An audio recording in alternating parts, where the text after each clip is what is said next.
बिस्मिल्लाहिर्रहमानिर्रहीम। मैं हूँ मेजर सैयद कामरान हैदर। हमारा चैनल है मीरपुर वीज़ा कंसल्टेंट। आज मैं आपको प्रोविंशियल नॉमिनी प्रोग्राम जो कनाडा के हैं उसके बारे में समझाऊंगा कि वो प्रोग्राम किस तरह वर्क करते हैं और उसकी रिक्वायरमेंट्स क्या होती हैं। और उन प्रोग्राम में से एक प्रोग्राम जो है सस्कैचुअन का PNP प्रोग्राम जो है उसके बारे में आपको समझाऊंगा। अच्छा जी, ये जो PNP है प्रोविंशियल नॉमिनी प्रोग्राम, ये किस तरह वर्क करता है? अच्छा जी, ये उन लोगों के लिए है, उन वर्कर्स के लिए होता है जिनके पास स्किल होती है, एजुकेशन होती है, वर्क एक्सपीरियंस होता है, ताकि वो अपने उस स्पेसिफिक प्रोविंस या टेरिटरी के लिए काम कर सकें। वो उस प्रोविंस में रहना चाहते हैं और लास्ट ऑफ ऑल वो उधर के परमानेंट रेजिडेंट बनना चाहते हैं।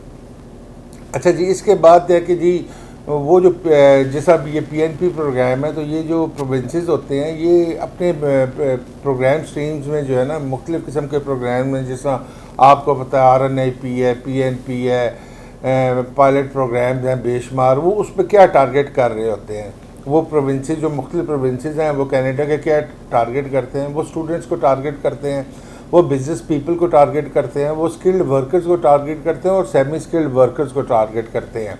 अच्छा जी, वो इसमें मीन्स जैसा कि मैंने आपको बताया कि जो अपने वो प्रोग्राम्स होते हैं उसमें 4 किस्म के लोगों को टारगेट कर रहे होते हैं: students, business people, skilled workers और semi skilled workers.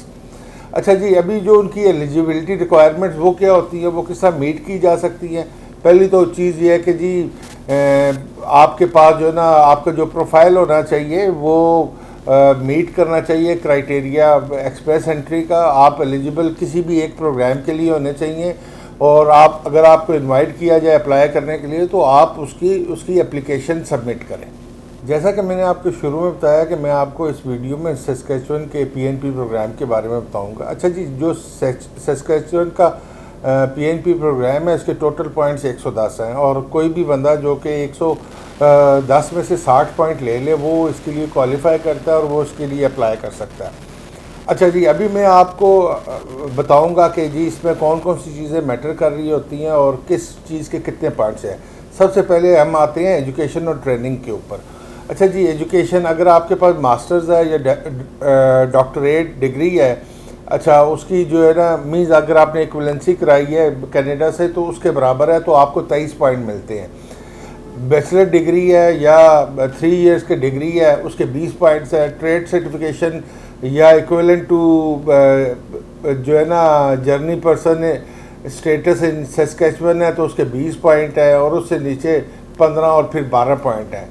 Means education में कितने आगे? मास्टर्स के 23 पॉइंट आगे, बैचलर्स के 20 और इंटरमीडिएट के 15 मीन्स, और इसी तरह मैट्रिक के 12 पॉइंट मीन्स। इसके साथ अगर आपके पास कोई डिप्लोमा वगैरह है तो उसके 12 पॉइंट है। ये टोटल एजुकेशन के मीन्स 110 में से मैक्सिमम जो पॉइंट आप स्कोर कर सकते हैं एजुकेशन में वो 23 पॉइंट है।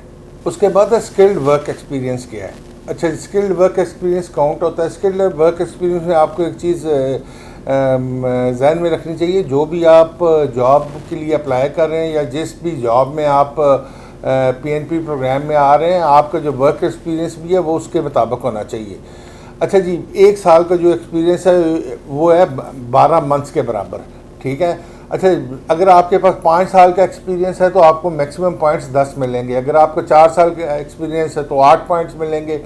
3 साल का एक्सपीरियंस है तो 6 पॉइंट मिलेंगे। 2 साल का एक्सपीरियंस है तो 4 पॉइंट मिलेंगे। 1 साल का एक्सपीरियंस है तो आपको 2 पॉइंट मिलेंगे।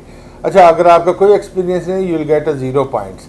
अच्छा, उसके बाद क्या है कि जी अगर आपका जो एक्सपीरियंस है वो 6 से 10 साल के दरमियान है, मीन्स आपने जब एप्लीकेशन कर रहे हैं तो 6 to 10 ईयर्स के सबमिशन डेट के दरमियान है, तो 5 साल का अगर है तो 5 साल का गैप है तो 5 साल में 5 पॉइंट मिलेंगे। अगर 4 साल में है तो 4, 3 पॉइंट, 2 पॉइंट और लेस देन 1 ईयर मीन्स अगर 1 साल से कम है तो 0 पॉइंट मिलेंगे।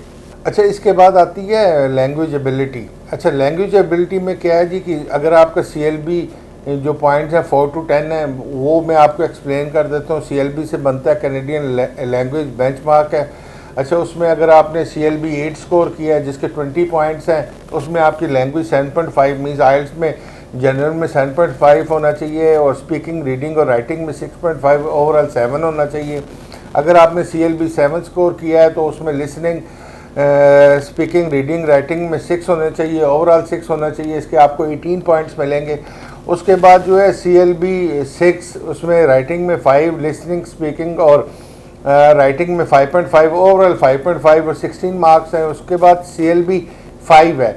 CLB 5 में राइटिंग के 4 हैं, लिसनिंग, स्पीकिंग और रीडिंग के 4 हैं, लिसनिंग, स्पीकिंग और राइटिंग के 5, ओवरऑल 5। और CLB 4 में राइटिंग के 3.5 है और रीडिंग, लिसनिंग और स्पीकिंग के जो है ना, रीडिंग के 3.5 है, राइटिंग के 4 है, लिसनिंग के 4.5 और स्पीकिंग के 4 और ओवरऑल 4 बनते हैं। ये पॉइंट्स हैं। अगर आपने ये लिए तो आपको 12 पॉइंट्स मिलेंगे। तो जी कैनेडियन लैंग्वेज जो बेंचमार्क है उसमें अगर आपके पॉइंट हाईएस्ट आप 20 और मिनिमम 12 ले सकते हैं। उसके बाद आते हैं इंग्लिश और French speaker without English language test. अगर आप इंग्लिश या फ्रेंच स्पीकर हैं और आपने टेस्ट नहीं दिया तो आपको 0 मीन्स, अगर आप IELTS इसमें काउंट नहीं करा रहे तो आपको 0 पॉइंट मिलेंगे। अगर आपके पास second language French as a second language है तो जी आपको जी जो CLB 8 है वो 10 है, 7 जो है वो 8 है, CLB 6 है, CLB 5 4 है और CLB 4 2 पॉइंट्स मिलेंगे। अगर आपने ये नहीं किया हुआ तो आपको 0 में मीन्स एक आपकी मेन लैंग्वेज होती है और एक सेकंड लैंग्वेज होती है। अगर आप फ्रेंच को फर्स्ट लैंग्वेज कर रहे हैं तो फिर जिस तरह हमने पहले पॉइंट बताए हैं वो होंगे, और English as a second language होगी, और जिस तरह हमने बताया कि जी पहले इंग्लिश आपने अगर की है तो वो पॉइंट, और अगर French as a second language आपके पास है तो फिर ये पॉइंट काउंट होंगे। ये जो PNP प्रोग्राम है मुख्तलिफ जो प्रोविंसेस हैं इसमें एज भी बहुत ज़्यादा मैटर कर रही होती है। और जैसा कि हम बात करें सस्केचुअन के PNP प्रोग्राम में, अगर इसमें आपकी लेस देन 18 है तो 0 पॉइंट्स हैं, 18 to 21 है तो 8 हैं, 22 34 है 12 है, 35 to 45 है तो 10 है, 46 to 50 है तो 8 है। अच्छा जी, मैं अभी आपको बता दूं, अगर 22 से 34 साल है तो आपके मैक्सिमम पॉइंट्स है, means you are getting 12 points, और अगर आपकी 35 से 45 है तो आप 10 है। लेकिन जैसा कि मैंने आपको बताया कि 46 to 50 ईयर्स है तो 8 पॉइंट है। अच्छा, ये फैक्टर 1 काउंट हुआ है। फैक्टर 1 में जो टोटल पॉइंट्स हैं, मैक्सिमम पॉइंट्स हैं 80 हैं। अगर आपने 80 पॉइंट्स मीन, जैसा कि मैंने बताया कि 110 पॉइंट में से अगर आपके 60 पॉइंट में बने तो आप जो है ना PNP प्रोग्राम जो है सस्केचुअन का उसके लिए अप्लाई कर सकते हैं। अच्छा जी, अभी हम फैक्टर 2 की तरफ आते हैं। ये फैक्टर 2 क्या है? फैक्टर 2 ये है आपका जो कनेक्शन है सस्केचुअन लेबर मार्केट के साथ और आपकी अडॉप्टेबिलिटी क्या है।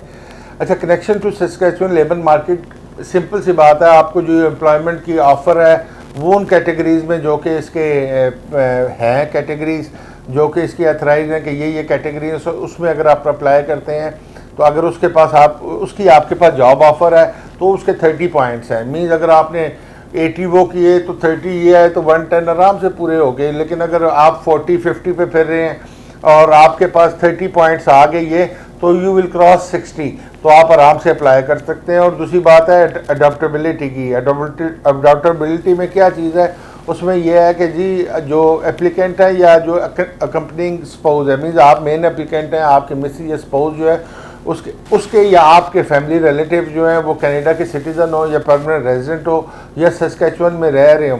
अच्छा, इसमें इंक्लूड क्या करते हैं, वो जो रिलेटिव है उसमें इंक्लूड करते हैं पेरेंट्स हैं, सिबलिंग्स हैं, ग्रैंड पेरेंट्स हैं, aunt, uncle, niece, nephew, cousin और स्टेप फैमिली मेम्बर्स और in laws of the same relationship. Means अगर आपके स्टेप में भी है ना तो वो भी वही रिश्तेदार, जिस तरह के मैंने आपको बताया कि जी आपके पेरेंट्स हैं, सिबलिंग्स हैं, ग्रैंड पेरेंट्स हैं, aunt, uncle, niece, nephew, cousin और स्टेप फैमिली मेम्बर्स। ठीक है ना। अगर आपको कोई चीज़ समझ नहीं आई तो आप काइंडली हमारे स्टाफ से ही पूछ सकते हैं। ये एक सिंपल सा प्रोसीजर जो मैंने आपको समझाने की कोशिश की है कि अगर आपको 110 में 60 पॉइंट ले लें तो आपको जो है ना आराम से आप अप्लाई कर सकते हैं। और उसमें मैंने आपको सेकंड फैक्टर भी बताया कि 50 पॉइंट्स किस तरह इंक्रीज़ हो सकते हैं। 30 पॉइंट्स आपके जॉब ऑफ़र के और 20 अडॉप्टेबिलिटी के। लास्ट ऑफ ऑल मैं आपसे रिक्वेस्ट करूँगा कि ये रेड बेल आइकन ज़रूर प्रेस करें और हमारे चैनल को शेयर भी करें, सब्सक्राइब भी करें और शेयर भी करें ताकि आपके जानने वालों को इस किस्म की इंफॉर्मेशन मिल सके। अगर आप चाहें मुझे डायरेक्ट मैसेज करने के लिए तो मेरा व्हाट्सएप नंबर है 0321 4468 599, इस पर आप मैसेज करें। अगर मैं ये समझूंगा कि जी आपको अप्लाई करना चाहिए या आपको मेरे पास विज़िट करना चाहिए तो मैं आपको बताऊंगा। लास्ट ऑफ ऑल, मैंने आप इस वीडियो में कोशिश की है कि आपको सिंपल तरीके से बताया जाए ताकि आपको खुद समझ आ जाए क्या आप वाकई इस प्रोग्राम के लिए अप्लाई कर सकते हैं कि नहीं। Thank you.